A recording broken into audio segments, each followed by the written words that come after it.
it's Marley from the Energy Boutique with your energy forecast for 2023. So July is also a huge month in 2023. You should definitely have March and July marked on your calendar. And the reason for that is because the true nodes are going to shift out of this Taurus and Scorpio energy into this Aries and Libra energy. And that is going to be setting us up for the next year and a half on the spiritual life lessons that we all got to learn in order to evolve our soul and our mission. Now, the Aries and Libra energy is going to bring some very interesting dynamics that I briefly spoke about earlier in this forecast. We have the true nodes of the moon shifting on the 17th of July. So the North node is our future. It's the path that we need to be walking to move forward. And the North node will be in Aries. The South node is our past. It's where it is that we're coming from, what it is that we have to break free from in order to actually move forward. And the South node will be in Libran energy. So this is going to be super intense, super dramatic. What we get when we have fire and air energy coming together is, well, the typical scenario of a forest fire just burning everything up. Now that sounds pretty bleak. It sounds pretty, dangerous. We have the potential to avoid this total forest fire, but we have to get our energy in check. We have to get balanced. Now, what are we balancing? Well, first of all, we have to talk about the Aries energy. It's a fire energy. It is the first sign of the zodiac. It is about the ego identity, who it is that we are as individuals, our wants, our needs, our desires, what makes me happy, what I have to fight for, where it is that I have to assert my own self in order to make myself happy. The fire energy comes from initiation, from action, from excitement, from passion, from desire, for even anger, if that is the fuel needed in order to make the change. Libran energy, on the other hand, is the air energy, the oxygen that feeds the fire. It's the thought, the logic, the practicality, the planning that needs to be involved in order to actually take the actions that Aries wants us to take without burning the place down. Libran energy, though, the downside is that it is passive aggressive. We have a hard time making decisions. We care more about what other people think of us than we care about what we think. We care about other people's happiness more than we care about our own. There's a lot of balance needed in order to stay in our power and still honor the people that we align with. This is going to take us in a totally different direction. It would be advisable that you take a look at your own chart, where Aries energy rules, where Libra energy rules, what house, what area of your life it is going to be affecting for the next year and a half. This is going to be pushing us mostly through tough love life lessons to make a great change. What are we changing? Well, we are changing the way that we balance our own importance with the importance of other people. We are being asked to find a happy medium between honoring who it is that we are as individuals, our special, unique isms, versus the relationships that we have and where it is that we fit in and align with other people. The South node, like I mentioned, is more of the past, our karmic past that we have to let go of. And in Libran energy, you best believe that some long-term relationships, some long-term partnerships and alliances will fall apart, will come to an end. Reminder, Saturn is in Pisces. We have to surrender, step back, and watch the divine cosmic plan remove naturally and organically things that are blocking us from moving forward. We will find partnerships, relationships, even enemyships, if you will, fall apart. They need to come to an organic, natural end, natural death. Now, this isn't going to happen right away. We have a year and a half in order to move through the particular life lessons that will bring us full circle into a full completion. But with the South node kind of destroying and removing the partnerships, the alignments, if you will, allegiances that are holding us back from truly stepping into our own power, we have the North node where it is that we need to be, the path that we want to be on in Aries energy, asking us to find our voice, to find what makes us happy, to find our strength, to find our motivation, to find new passions, to find new pursuits of happiness, to be able to draw a line in the sand, to set a new boundary, to enforce that boundary, to fight for ourselves, to fight for our own happiness, to fight for our own individual path, individual goal. This is going to be a tough love life lesson for the next year and a half on us trying to find new ways to still be a part of a team, a group, a partnership without losing ourselves. This is going to be a time for us to learn how to stand in our own individual power and not give that power away all the time to other people. And of course, when the nodes of the moon shift, we will have all of the eclipse energies shift onto the Aries and Libra axis from the Taurus and Scorpio axis that we have been on and learning the tough love life lessons between death, rebirth, creation, and endings, the give and take aspect for the last year and a half. So that is kind of initiating the huge change and transformation taking place in July. On the 22nd, we have Venus, the goddess of love, beauty, worth, pleasure, money, going retrograde. She doesn't retrograde very often, so this is important. At 28 degrees in Leo energy. So the heart and soul of the zodiac. Let's talk about it. First of all, a retrograde is when we have to move inward, when we have to reflect, when we have to kind of, do the shadow realm journey of our self-worth, of our relationships. And Venus is all about that self-worth, that self-value. And in Leo energy, we have to be raw, we have to be vulnerable, we have to sit in our heart space. This is going to be a huge heart activation. And Venus, when she goes retrograde, we definitely reflect, we review, we revise. There is definitely huge change and transformations, especially in relationships, starting with the relationship with ourselves. So keep in mind, like I had previously mentioned, Venus does go retrograde in the same sign pretty much every 8 years-ish. And this will bring up topics and themes that you might have been dabbling in back in 2015. So it would be very, very highly recommended that you sit back and you contemplate what was going on in your life, especially like July to September of 2015. That is likely where your heart is going to go, where your mind is going to go, where some topics and themes and even people re-emerge from that particular timeline in order for you to reevaluate your current situation.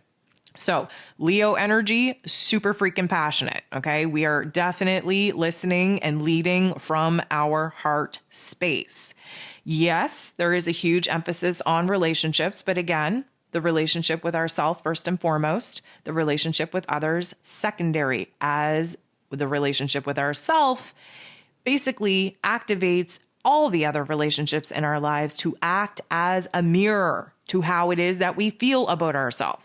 So if you have a lot of very toxic relationships going on with other people, you need to take a good look in the mirror, my friend, and ask yourself where the toxic relationship with yourself was born out of. Spoiler alert, go back to your childhood. Take a good look at your parents. Take a good look at your authority figures. Take a good look at the conditioning, the environment that you were brought up in, because your self-worth, your self-value was ingrained in you in the first 7 years of your life.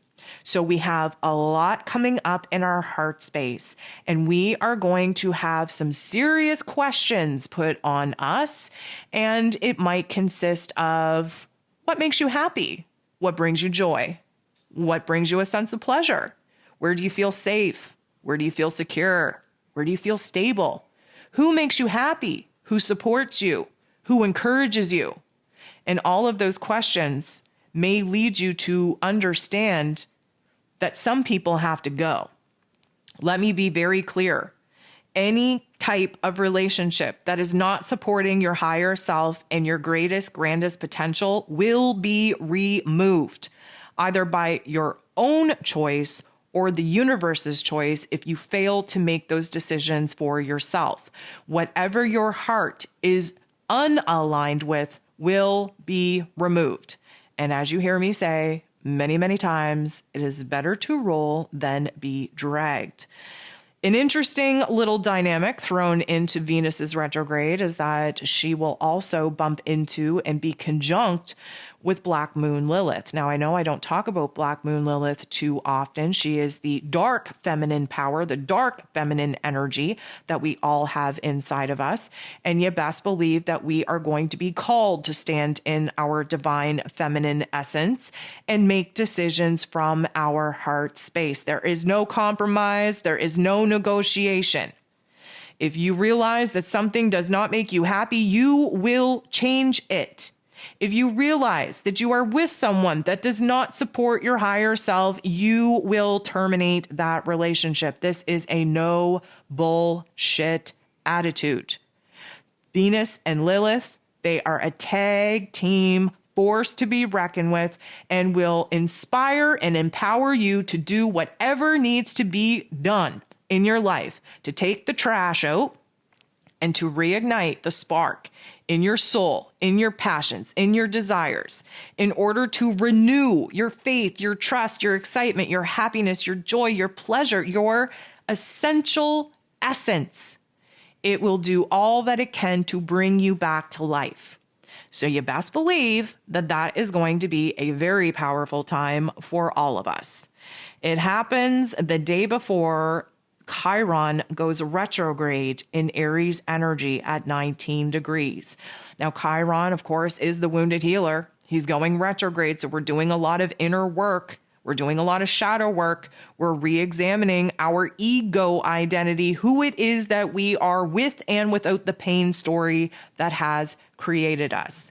And on top of Venus going retrograde, you best believe that we are going to open some wounds, rip those Band-Aids off, pick those scabs, rub salt in it just so that we are aware of where our unconscious wounds have made some decisions in our lives that have landed us in some present situations that we now have to terminate. Again, Venus, Black Moon Lilith, Chiron, all working together in order to take the trash out, to clear the space in order for us to build a strong enough foundation to house the happiness, the joy, the pleasure, the worth, the value, the people that actually deserve a place in our lives. Also on the 23rd, Pluto is going to get into the boxing ring with the True Node. The True Node is in Aries at this point in time. This is pretty much the first, I'm going to say, major aspect that the True Node in Aries is going to make. Just a little bit of a heads up. This is the first series of Pluto squaring the True Node. We will see Pluto and the True Node come together multiple times throughout this year. This is the first one. So we have to just understand that the first kind of sets the tone. The second is the climax. The third, typically speaking, is the ending point. This is just the first one. We're just dipping our toe in the pool. It's a square, which means that the path that we're on, where we're trying to make things happen, where we're trying to force ourselves, we're running into some obstacles to some tension point. Pluto wants us to change. He wants us to transform, but we have to do it in the proper way. Aries energy has a tendency to act without thinking, especially about thinking about the long-term consequences. We can't do that right now. We have to be a little bit more methodical in how it is that we are going to rebuild, reorganize, reinvent ourselves.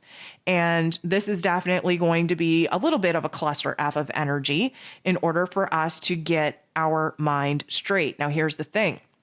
That takes place on the 23rd. On the 25th, we have the second one. On the 28th, we have the third one.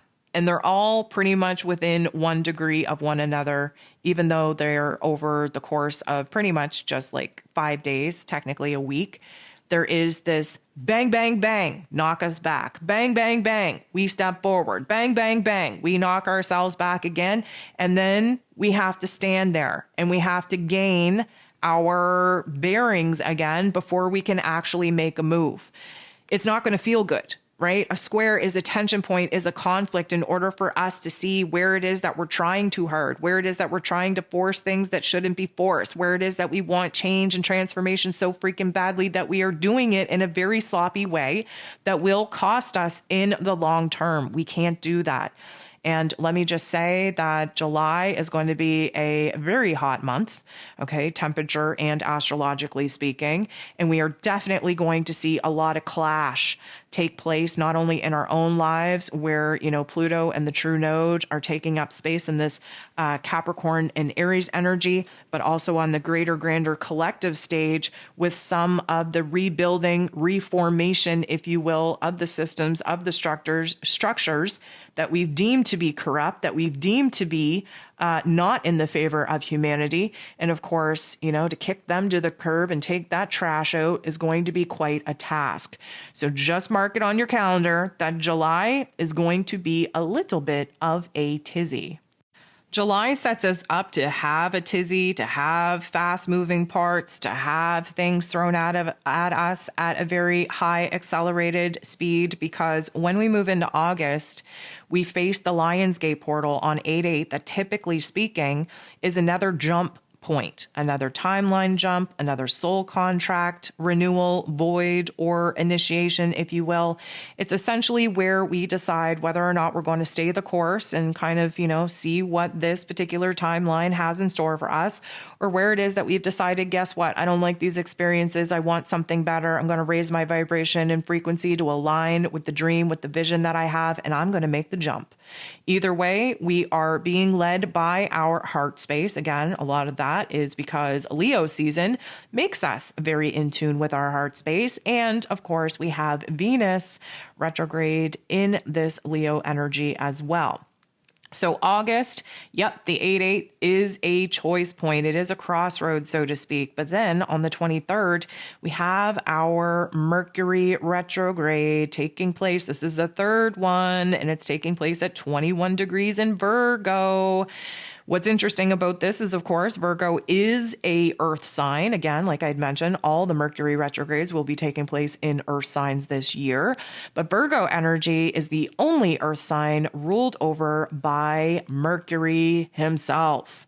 Mercury, ruler of the mental plane, of information and details, of the whole internal processes of our mind space, rules over this Virgo energy and earth energy that has the ability to bring ideas to life, that has the ability to analyze, criticize, judge what is working, what isn't, and then make the necessary changes in order to rebuild, reorganize our daily lives, especially where our mental focus is needed the most. So Mercury going retrograde in Virgo is going to pack a very powerful punch just because Mercury rules over Virgo. It's in its place of power. And you best believe that there's going to be a huge focus on our daily routines where everything has gotten kind of switched up, where we're making all kinds of changes, what needs to stay, what needs to go. But we're also going to have a huge focus on our health and wellness. We have to bring ourselves back into the present moment. We have to connect with our physical body. We have to see where it is that maybe we're overextending ourselves and being of service to other people, and where it is maybe we need to pull the reins back and make a little bit more time for ourselves. It will come into a very abrupt and intense awareness on where it is that our mind, our body, our soul is unaligned, and where it is that we have to kind of create a different practice, so to speak, in order for us to make the time to balance the scales within ourselves. Keep in mind that when we have planets in Virgo energy, they're going to be directly opposing the Saturn energy that's over there in Pisces. This is the healing axis, and Mercury retrograding in Virgo energy is attempting to heal our physical realms, our physical bodies, our mental health, while Saturn in Pisces is over there healing our spiritual and emotional self. So you best believe at this particular point in the calendar, we are going to feel a lot of energies conflicting and harmonizing in order to show us where healing is needed the most. And a lot of that comes down to what it is that we're focused on, what it is that we're kind of spending our time and our energy on.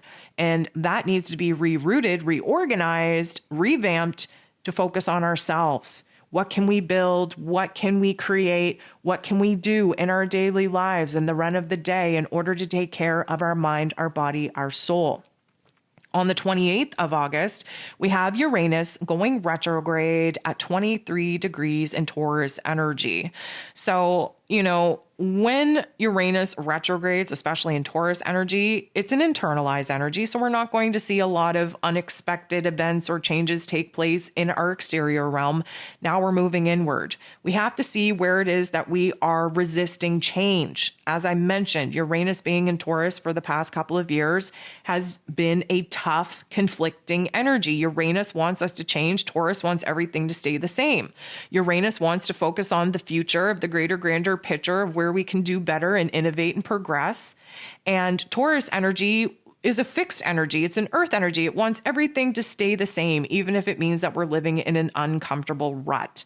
So when Uranus is retrograde in Taurus energy, it illuminates for us where it is that we're resisting change, where it is that we're hesitant to change, what it is that we're holding on to, whether it's people or possessions or, jobs or these, major factors in our lives that essentially are blocking us from receiving the rewards and the blessings that we're trying to manifest. And, there's an unexpected change and shift that goes on inside of us. We are essentially changing. We're recognizing the parts that we need to let go of, we need to walk away of. We know where it is that we need to be a little bit more independent, a little bit more free, where it is that we need to rebel against the want, need, and desire to keep things the same. Yes, there's a lot of safety and security and stability and predictability in keeping things the same, but nothing ever changes. We do not evolve. We do not reach our potential. We do not receive the blessings that we deserve when we hold on for dear life to the old parts of our lives. On the 30th, we have Jupiter making a very positive aspect with Saturn. This time, we have Jupiter at 15 degrees in Taurus. We have Saturn at 3 degrees in Pisces. And yes, Saturn would be retrograde. Now, fun fact, this is the first of, I believe, 3 different aspects that will be taking place. The first 2, I believe, will be taking place here in 2023. The third one we may experience early on in 2024. This is a positive vibe, though, a positive energy, and another huge amount of growth. Another instance where we're gaining clarity, where we're seeing our dreams, our visions actually manifest here in our physical realm.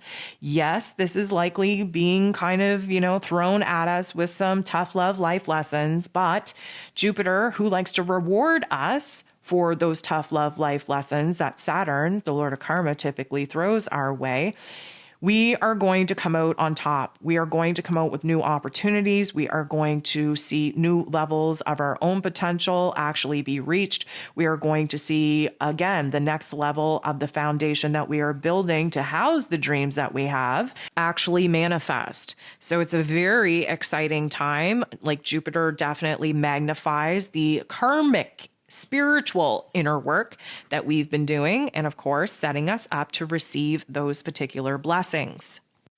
September is always an interesting month. We tend to kind of get back to reality in September. Much of that is due to the summertime coming to an end, school going back in. We have to get a new daily routine all in gear. And a lot of this, again, is because in August, we reached that crossroads point, that 8-8 portal where we chose to jump timelines or we chose to continue to ride these existing timelines out. Whatever you choose, whatever the case, whether conscious or unconscious, we get down to the nitty-gritty of building something new in September. And we have a lot of support coming into September because on the 3rd, we have Venus going direct at 12 degrees in Leo energy. This is when a lot of the things that got illuminated for us while Venus was retrograde on who and what makes us happy, what brings us happiness and joy and pleasure in our lives, whether we are letting our heart space lead or not, when we're going to be able to actually implement some of the aha moments, the realizations that we've had while Venus was retrograde out in our exterior realm. This is going to be a time where we are pursuing our happiness, our passions, our desires. We are going to have huge insight. We are going to have a brand new direction. We are real. We are raw. We are vulnerable. We are tapping into new levels of love. And of course, that love energy has to start with thyself. September 4th, Jupiter is going to retrograde in this Taurus energy at 15 degrees. So we get halfway through this Taurus lesson, and then we have to stop. We have to look back. We have to see all that we've accomplished, all that we've created, all that we've done since Jupiter first moved into Taurus. Jupiter, when Jupiter retrogrades, is about the inner growth, the inner expansion, the inner change of our belief system, the blessings, the rewards that we get in our, I'm going to say, characters, if you will. This is an upgrade, an energetic, a spiritual upgrade. This is when there likely won't be a whole lot of energy and action taking place in our external realm where opportunities for change and transformation are taking place. We're going to see it in our inner realm. On the 15th, we have Mercury going direct at 8 degrees in Virgo. The wonderful thing about Virgo energy is that Virgo energy creates order where there's been chaos. And you best believe we would have been all up in the chaos up at this point, especially seeing that choice point really gave us a different direction to follow if we so choose to do so with that 8-8 portal. Now, this is an ending of cycle because on the 23rd, we enter into Libra season. That is the fall equinox. So in our astrological calendar, we essentially close the door on the karmic chapters of solidifying our foundations that, of course, Cancer season ushered in with the summer solstice. We are bringing that to an end. We are bringing that to a close. And now we're entering into the fall equinox, which is about finding balance once again. So if you can think of it, when we enter into Aries season, that's the initiation of the new calendar. That's full of action, full of passion, full of desires, full of ups and downs, full of a lot of moving parts. We move into the summer solstice. That's when we decide what's going to stay, what's going to go, and we start nurturing the things that we want to build. We stabilize that foundation. We do have a lot of ups and downs being thrown at us as we attempt to stabilize that foundation, a lot to do with our heart space, our heart chakra, following our heart. And in Libra season, with the fall equinox, the karma gets reset. The battlefield is cleared once again, and we attempt to stabilize the changes that we've been looking to make. We look for peace. We look for balance. We may have to renegotiate. We may have to compromise. We may have to, just make some tweaks in order to find stability once again. But it ushers us into a brand new karmic chapter. And that karmic chapter isn't as hard as the karmic chapters at the very first part of the calendar. Instead, there's, we typically speaking, follow fall. We watch the beauty of the leaves change. We understand the cycle that is needed in our lives of seeing things peak, come to life, and then watching things kind of die and dissolve in order for the regeneration process to begin again. Libra season is going to be one of where we're going to see the relationships fall apart, especially seeing as Venus just went direct. We are heart-led at this time. Jupiter is retrograde. Mercury just goes direct. We are going to put things in its place, put things in order, and having that equinox energy kind of reset the karmic scales, if you will, is a prime example on where it is that we will be facing the challenges in this next chapter. And a lot of that is reestablishing the energy exchange within ourselves, within our personal relationships.